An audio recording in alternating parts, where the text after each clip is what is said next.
News 24।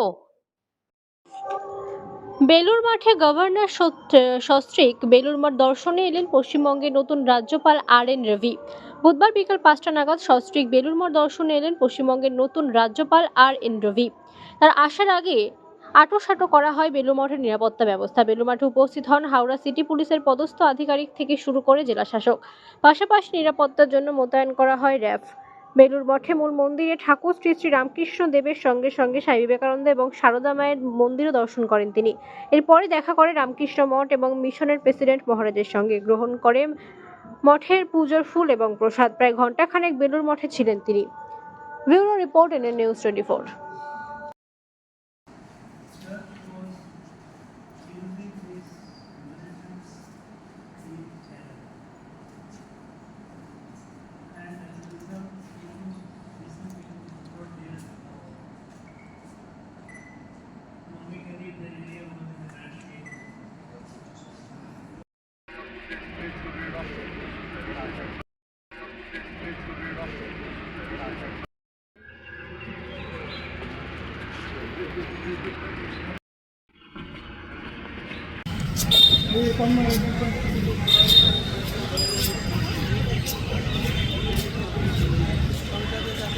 দাদা একটু rap দাদা।